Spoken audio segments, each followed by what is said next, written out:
먼저 기도하겠습니다. 사랑해 주님 감사합니다. 오늘 수요일 오전 우리가 하나님 앞에 섭니다. 각 가정에서 각자의 일터에서 하나님을 예배하기 위해 씁니다. 오늘 선포되는 이 말씀이 하나님 우리의 진리의 말씀임을 또 우리는 믿습니다. 우리 안에 있는 전제들 다 내려놓고 오직 하나님의 말씀만을 의지하며 나아가는 복된 시간이 되게 하여 주옵소서. 우리 주 예수 그리스도의 이름으로 기도하였습니다. 아멘. 네, 여러분 반갑습니다. 오늘 수요 오전 예배, 특별히 수요 예배는 성경 공부 예배로 진행이 되고 있는데 참여하시는 모든 성도님들 가운데 하나님의 은혜가 충만하기를 주님의 이름으로 축복합니다. 매주 수요일마다 우리는 뉴시티 교리 문답을 살펴보고 있죠. 여러분, 뉴시티 교리 문답은 이 시대의 문화에 맞게 잘 정리한 교리 문답서로 오늘이 그 18번째 시간입니다. 오늘 우리가 살펴볼 18문을 함께 살펴보겠습니다. 먼저 질문입니다. 하나님은 우리의 불순종과 우상 숭배를 벌하지 않으십니까? 단문입니다. 아닙니다. 모든 죄는 하나님의 주권, 거룩하신, 선하심과 그분의 의로운 율법을 거스릅니다. 따라서 하나님은 우리의 죄에 의로운 분노를 보이셔서 이 땅의 삶과 다가올 삶 모두에서 공의로운 심판으로 그 죄들을 벌하실 것입니다. 오늘 교리 문답의 주제는 심판하시는 하나님이라는 것인데요. 우리가 별로 좋아하지 않는 주제이기도 하고 불편해하는 주제이기도 합니다. 우리는 하나님에 대해서 보통 말할 때에 사랑의 하나님, 선하신 하나님, 용서의 하나님에 대해서는 말하기를 즐겨하죠. 하지만 분노하시고 심판하시는 하나님, 더 나아가 지옥에 가는 교리를 말할 때는요, 불편해하고 특히 믿지 않는 자들에게 이것을 말하기가 굉장히 꺼려요. 그 주제 중에 하나가 오늘 우리가 살펴볼 주제입니다. 하나님을 믿지 않는 사람들은 이렇게 이야기를 합니다. 하나님이 사랑의 하나님이라고 하면서 어떻게 우리를 향해서 분노하시고 심판하실 수가 있지? 그분이 하나님이라면 똑같이 사랑해야 되는 거 아니야? 어떻게 누구는 천국에 보내고 누구는 지옥에 보낼 수 있는 거야? 라고, 난 그런 하나님을 인정할 수 없어 라고 말하는 것이죠. 여러분들은 어떻게 생각하십니까? 혹시 이러한 말을 듣고 내 마음조차도 흔들리고 있지는 않으십니까? 심판의 하나님이라는 이 개념이 여러분 불편하게 들리십니까? 오늘 교리 문답은 명확하게 우리에게 말하고 있습니다. 하나님께서는 죄에 대해서 절대로 침묵하지 않으시고 심판하신다. 죄에 대해서 침묵하지 않으세요. 분노하신다라는 거예요. 심판으로 죄들을 벌하신다라고 말하고 있다라는 것이죠. 성경은 이것에 대해서 더욱더 정확하게 말하고 있습니다. 오늘 본문인 에베소서 5장 5절부터 6절까지의 말씀입니다. 너희도 정녕 이것을 알거니와 음행하는 자나 더러운 자나 탐하는 자 곧 우상 숭배자는 다 그리스도와 하나님의 나라에서 기업을 얻지 못하리니 누구든지 헛된 말로 너희를 속이지 못하게 하라.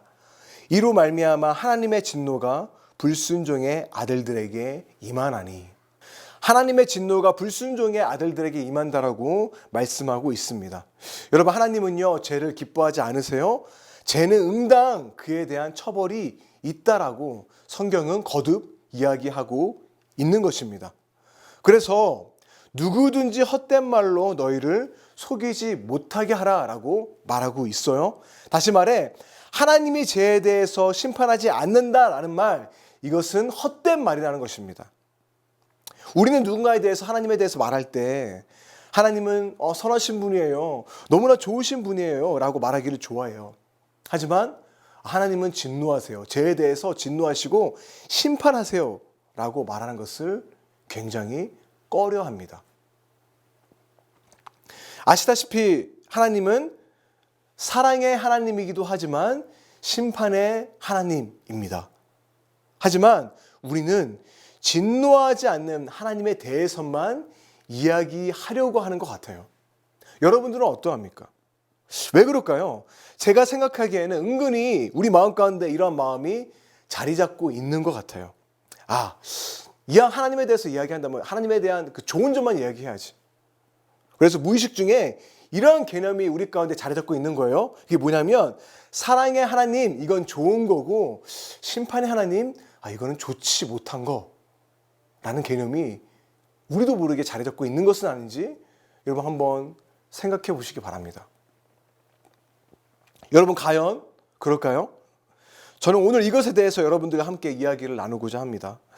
우리가 섬기는 하나님이 사랑의 하나님이라는 사실이 우리에게 너무나 큰 위로를 가져다 주죠. 하지만 그와 마찬가지로요, 심판하시는 하나님이라는 사실도요, 우리에게 큰 위로와 평안을 가져다 줍니다. 이것이 어떻게 그렇게 될 수 있냐? 함께 살펴보도록 하겠습니다. 들어가기에 앞서서 제가 이 시간을 통해서 여러분들에게 기대하고 있는 것들이 있는데요. 총 2가지입니다. 첫 번째는요, 오늘 문답의 배움을 통해서 여러분들이 이전보다 더욱더 죄를 쉽게 생각하지 않았으면 좋겠어요. 죄를 멀리하고 죄를 미워했으면 좋겠습니다. 오늘 말하죠. 하나님이 죄에 대해서 진노하신다. 그분의 백성인 우리도요, 죄에 대해서 침묵하지 않고 죄를 미워하는 여러분들이 되었으면 좋겠습니다. 두 번째는요, 심판의 하나님에 대해 말하기를 주저하지 않기를 저는 기대합니다. 오늘 우리 문화는 분노하는 하나님에 대해서 거부하는 분위기입니다. 그렇다고 해서 우리가 여러분 있지도 않은 하나님에 대해서 전할 수는 없지 않겠습니까? 에베소서 기자가 말했듯이 그것은 헛된 가르침이고요, 헛된 말이 될 것입니다. 그래서 상황이 어떠하든 시대적인 분위기가 어떠하든 문화가 어떠하든 여러분 분명해요. 오직 진리만을 말하는, 포장하지 않고 오직 사실만, 진리만을 이야기할 수 있는 저와 여러분들이 되시기를 바랍니다. 그래서 여러분 3가지로 저는 오늘 심판하시는 하나님에 대해서 알아보도록 하겠는데요. 첫 번째는요, 인간 자신들의 모순에 대해서 한번 살펴보고요. 두 번째는 심판하는 하나님의 이 개념 없이는 이 땅에서 평안을 얻을 수 없다. 그리고 세 번째는 심판하시는 하나님의 개념 없이는 하나님의 사랑을 알 수 없다라는 것에 대해서 우리 함께 살펴보도록 하겠습니다. 첫 번째로요, 여러분 인간 자신들의 모순에 대해서 우리 함께 살펴보도록 하겠습니다. 오늘날 기독교를 거부하는 사람들 대부분은요, 서구 문화의 경우는 더더욱 그렇고요, 우리 문화에서는 특별히 젊은 세대들, 우리 다음 세대들에게 두드러진 특징인 것 같아요. 심판하는 하나님, 그 지옥에 대한 교리를 말하면 그것은 인간의 존엄성을 해치는 것이고 인간을 억압하는 것이다 라고 생각을 합니다. 그러한 하나님 나는 인정할 수 없고 섬길 수 없다라고 말하는 것이죠. 이들이 원하는 하나님은요, 아무런 심판도 아무런 분노 없는 그냥 사랑의 하나님, 우리 인생에 오직 좋은 것만을, 복만을 가져다주는 하나님을 원하는 것 같아요. 그런데 여러분 여기에서 커다란 모순을 우리는 발견할 수 있습니다. 여러분 이게 무엇이냐면요, 그렇다면 이렇게 질문해 보는 거 어떨까요? 역으로, 그럼 정말로 분노하지 않는 하나님을 원하세요? 정말로 아무도 지옥에 보내지 않는 하나님을 원하세요? 한번 질문해 보시기 바랍니다. 여러분들은 어떠합니까? 여러분 정말 그런 하나님을 원하십니까?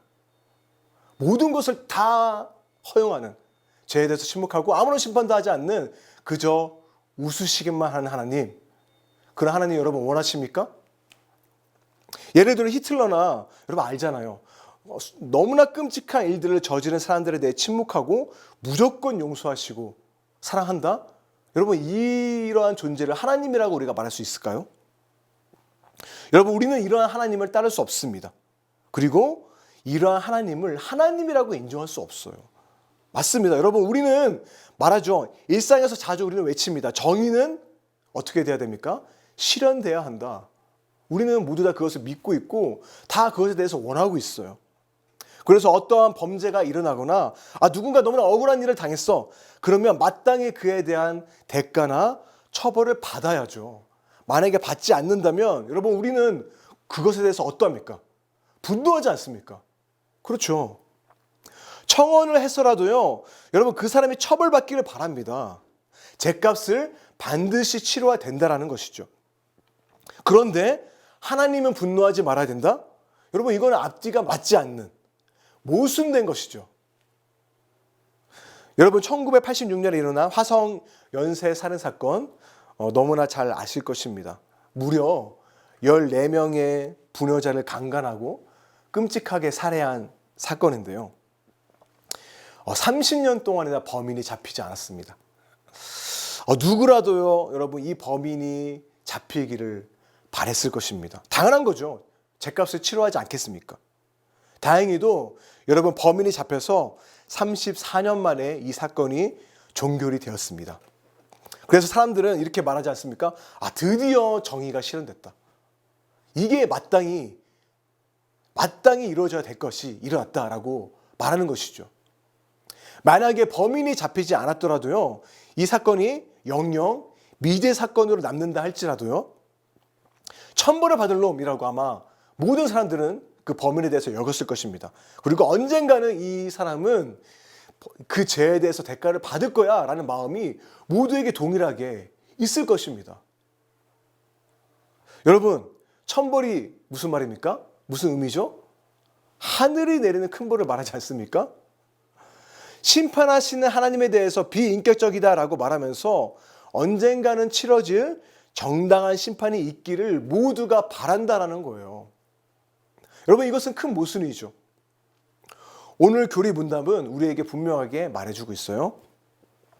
하나님은 우리의 죄에 의로운 분노를 보이셔서 이 땅의 삶과 다가올 삶 모두에서 공의로운 심판으로 그 죄들을 벌하실 것이다. 여러분, 하나님의 분노는요, 의로운 분노이고 하나님의 심판은 공의로운 심판입니다. 그런데 이러한 하나님을 인정하기 싫어한다? 그것은 그저 내가 믿기 편한 하나님을 원한다는 것이겠죠. 이것도 일종의 우상 숭배이고요, 의도적으로 하나님을 밀어내는 겁니다. 하나님을 두기 싫어하는 인간의 죄된 마음이에요.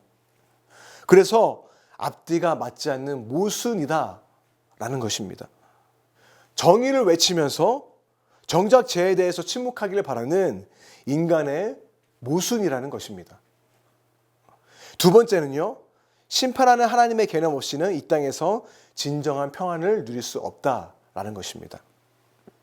여러분, 이것이 무슨 말일까요? 오히려 심판하시는 하나님 때문에 지금 이 땅에 분열이 일어나는 것을 아니까 우리는 생각을 할 수 있죠. 그런데 여러분, 미로슬라브 볼프라는 신학자가 있습니다. 이 사람은 구유고슬라비아, 지금 크로아티아죠. 발칸반도 출신인데요. 아시다시피 발칸반도는 유럽의 화역고라고 불립니다. 전쟁이 끊이지 않는 땅이에요. 내전이 끊임없이 일어났었죠. 그만큼 여러분, 이 신학자는 전쟁의 참혹함을 경험한 사람입니다. 누구보다도 잘 알아요. 그는 자신의 땅에서 일어났던 수많은 그 내전 속에서 멈추지 않는 보복의 사이클을 목도했습니다. 네가 나한테 이렇게 했어? 그럼 내가 그만큼 갚아줄게. 이게 계속 사이클로 돌아갔던 것이죠. 계속해서 이 보복의 사이클로 인해서 끊임없는 내전, 폭력, 살인이 일어나게 된 것입니다. 그런데 이 신학자는요, 이 모든 원인이 어디에 있냐?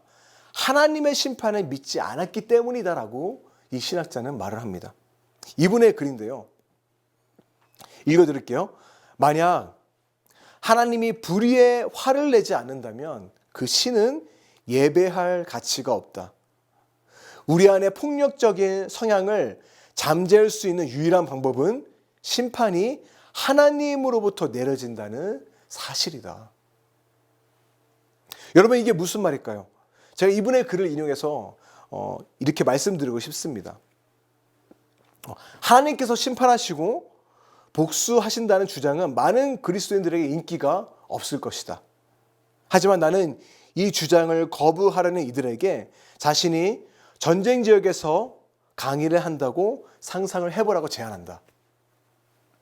만일 자신의 도시와 마을이 약탈을 당하고 불에 탄 사람들이 지금 눈앞에 있다고 상상해 보라.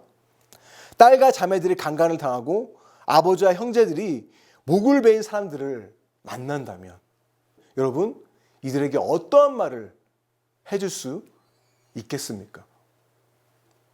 아마 이들은 복수의 칼을 뽑아들고 또다시 보복의 사이클로 들어가려고 할 것입니다. 그렇죠? 너무나 억울하죠? 여러분, 어떻게 이 일에 대해서 침묵할 수 있겠습니까? 누구라도 그럴 거예요. 그런데 여러분, 이 폭력과 살육의 사이클을 어떻게 하면 막을 수 있겠습니까? 폭력은 아무것도 해결해 주지 않아. 이런 말을 우리는 많이 하죠. 근데 여러분, 말은 멋있어요. 굉장히 멋있어요. 근데 여러분, 정의는 어디로 간 것입니까? 아무것도 하지 않는다면 정의는 이루어지지 않는 것이잖아요. 죄는 어떻게 된 것입니까? 응당한 처벌이 이루어지지 않는 것이잖아요. 그렇지 않습니까? 그래서 이 신학자는 이러한 말을 합니다. 내가 아는 한 정의가 실현되기를 바라는 우리의 만족을 만족시키면서도 피해 보복이라는 늪에 빠지지 않도록 만들 수 있는 유일한 해결책은 살아계신 하나님이 존재하고 그 하나님이 이 세상을 바로 잡을 것이라는 사실뿐이다. 여러분, 만약 심판하는 하나님이라는 개념을 믿지 않는다면, 마지막에 모든 것을 심판하는 하나님이 없다고 믿는다면 여러분, 어떻게 되겠습니까? 당연히 칼을 빼들고 보복의 늪에 빠져들겠죠. 여러분과 나도 마찬가지일 겁니다. 어떻게 참을 수 있겠습니까? 안 그런다고 누가 장담할 수 있겠습니까? 이 상황에서요. 그러면서 미로슬라브 볼프라는 신학자는 우리의 정콕을 찌르는 말을 합니다. 심판하지 않는 하나님이라는 개념이 존재하려면 오직 한적한 시골집 같은 평온함이 전제되어야 한다. 조용한 여러분 교회 가정에서만 오가는 그런 한가한 이야기라는 거예요. 불에 그을리고 무고한 이들의 피로 물든 땅에서 그런 논쟁은 반드시 죽어 없어질 것이다. 만약 하나님의 심판을 믿지 않는다면 여러분이 이 지구상에서 평화롭게 살 수 있는 유일한 근거는 여러분에게 아직 이런 일들이 닥치지 않았다는 사실뿐이다. 성도 여러분, 그렇죠? 우리에게는 공의로운 하나님의 심판이 너무나 필요해요. 죄에 대해 의로운 분들을 하신 하나님이 너무나 필요합니다. 왜냐하면 오직 그것만이 이 땅에서 폭력을 멈추고 평안한 가운데 살아갈 수 있는 이유가 되기 때문인 것입니다. 하나님께서 언젠가는 그것을 갚아주실 것이다라는 믿음, 그것으로 인해서 이 땅에서 우리는 평안을 누릴 수 있다라는 것이죠. 마지막 세 번째는요, 심판하시는 하나님의 개념 없이는 하나님의 사랑을 알 수 없다입니다. 제가 처음에 말씀드렸던 것 같이 누군가에 대해서 하나님에 대해 말을 할 때에 심판하는 하나님에 대해 거리낌 없이 말해야 되는 이유가 되는 것이 이 세 번째 주제이기도 합니다. 결론적으로 말씀드리자면 심판의 크기에 따라서 사랑의 크기도 알 수 있다라는 것입니다. 그래서 심판 없이 사랑을 말할 수 없다라는 거예요. 다시 한번 이야기할게요, 여러분. 심판 없이 사랑을 말할 수 없습니다. 여러분, 이게 무슨 말인지 너무나 잘 설명해주는 예화가 있습니다. 마틴 로이드 존스라는 목사님의 그 책을 보게 되면 나오는 예화인데, 사실 이 예화는 교리문답 두 번째 시간에 제가 여러분들에게 소개를 한 예화예요. 그래서 이것을 또 소개할까 말까 고민하다가 이 주제를 너무나 잘 설명해주는 예화라 반복이기는 하지만 여러분, 중요한 것은 원래 반복을 하잖아요. 그래서 오늘 다시 소개해 드리도록 하겠습니다. 그래서 이 예화를 들으시고요, 기억하시기 바랍니다. 그래서 하나님의 심판, 그러면 이 예화를 떠올리시면 좋을 것 같습니다. 제가 예화를 소개해 드릴게요. 여러분의 친구가 와서 갑자기 이제 집에 찾아와서 이런 말을 했다고 상상해 보시기 바랍니다. 내가 며칠 전에 너희 집에 갔는데 청구서가 갑자기 날라왔어. 그래서 너가 집에 없길래 내가 그 돈을 대신 지불했어 라고 말한 것이죠. 그렇다면 이 친구의 말에 여러분들은 어떻게 반응하겠습니까? 로이드 존스 목사님은 이렇게 말을 하고 있어요. 정답은 그 청구서가 얼마나 큰 돈이었는지를 알기 전까진 어떻게 반응할지 모른다라는 거예요. 여러분, 이게 무슨 말이냐면, 만약에 여러분 이 친구가 낸 돈이 그냥 1,000원짜리 우편료 정도였다고 칩시다. 그러면 뭐 그런 것까지 고마워 라고 이 정도만 반응했겠죠. 그렇죠? 그런데 만약 여러분 10년치의 밀린 세금을 청구하는 용지였다면 여러분들은 어떻게 그 친구한테 반응하시겠습니까? 만약에 상상을 초월하는 파산할 수밖에 없는, 내가 도저히 갚을 수 없는 빚 청구서였다면 여러분 어떻게 반응하시겠습니까? 로이드 존스 목사님은 그 친구가 얼마를 내뒀는지 알기 전까진 그냥 악수로 고마움을 전할지 바닥에 엎드려 그의 발에 입을 맞추며 경배할지 알 수 없다라고 말을 합니다. 여러분, 그렇죠? 여러분, 하나님의 사랑에 대해서 알고 싶으십니까? 누군가에 대해서 하나님이 얼마나 사랑이 큰 하나님인지 전하고 싶으세요? 그렇다면 심판의 하나님에 대해서 말하십시오. 왜냐하면 심판 없이 은혜와 사랑, 용서만 강조하다 보면 여러분 그것은 헛된 말이죠. 그렇죠? 우리는 그 은혜와 사랑이 어느 정도인지를 가늠할 길이 없기 때문입니다. 굉장히 모호하고요, 추상적인 개념 정도에 지나지 않는다라는 거예요. 말은 좋죠. 사랑해, 모든 것을 사랑해. 그런데 그 사랑의 실체는 도대체 어디에 있어? 만약 여러분 하나님이 그냥 모두를 사랑할 뿐 아무것도 우리 위해서 해준 것이 없다면 우리가 왜 하나님을 향해서 영광을 돌려야 하겠습니까? 팀켈러 목사님은 이렇게 말을 합니다. 심판이란 개념을 지어서 하나님을 오로지 사랑의 하나님으로 만드는 사람들은 오히려 그분의 사랑을 축소시키는 것이다. 하나님의 사랑을 알고 싶다면 여러분 우리는 갈보리 언덕으로 나아가야 합니다. 그래서 십자가에 달리신 예수 그리스도, 그 고통이 얼마나 큰 것인지, 그 심판의 무게를 우리가 안다면 우리가 받은 은혜와 사랑이 얼마나 큰지를 그때서야 비로소 생생하게 알 수 있다라는 것이죠. 여러분, 이것이 복음입니다. 사랑하는 성도 여러분, 오늘 교리 문답은 말합니다. 모든 죄는 하나님의 주권, 거룩하신 선하신가 그분의 의로운 율법을 거스른다.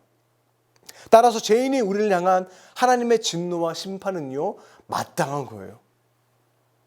우리가 받아야 됩니다. 하지만 그 진노와 심판은요, 그의 사랑하는 아들에게 부어졌습니다. 그 심판의 크기만큼 여러분 우리는 용서받은 자들이라는 거예요. 이게 사랑의 실체예요. 그것이 아들을 내어주신 하나님의 사랑이라는 것입니다. 사랑하는 성도 여러분, 그 사랑의 너비와 길이와 높이와 그 길이가 어떠함을 아시겠습니까? 그 은혜를 입은 자로서 이제는 옛사람을 버리고 죄를 멀리하고 하나님을 가까이 하시는 거룩한 하나님의 백성으로 살아가시는 저와 여러분들이 되시기를 바랍니다. 그리고 우리가 받은 그 은혜와 사랑을 전하기 위해서 복음을 부끄러워하지 않는 여러분들이 되시기를 바랍니다. 복음을 포장하지 않고 그저 듣기 좋은 말로만 복음을 전한 것이 아니라 성경에 있는 사실 그대로 전할 수 있는, 복음을 부끄러워하지 않는 복음의 증인으로 살아가시기를 주님의 이름으로 축복합니다. 특별히 코로나 시대 가운데 오히려 복음을 전하기 어려운 상황이라고 하지만 여러분, 우리는 진리를 말해야 할 것입니다.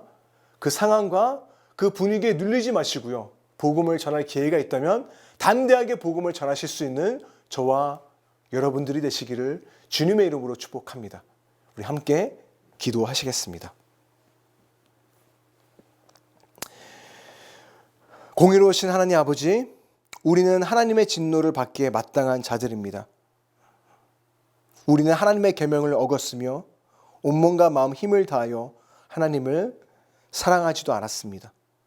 그러기에 우리 스스로 선하다고 생각했다면 그것은 우리 자신을 속이는 것이므로 오늘 이 시간 돌이켜 회개케 하여 주시고 우리가 받을 형벌을 대신 감당하신 예수님의 은혜만을 의지하며 살아가는 저희 모두가 되게 하여 주옵소서.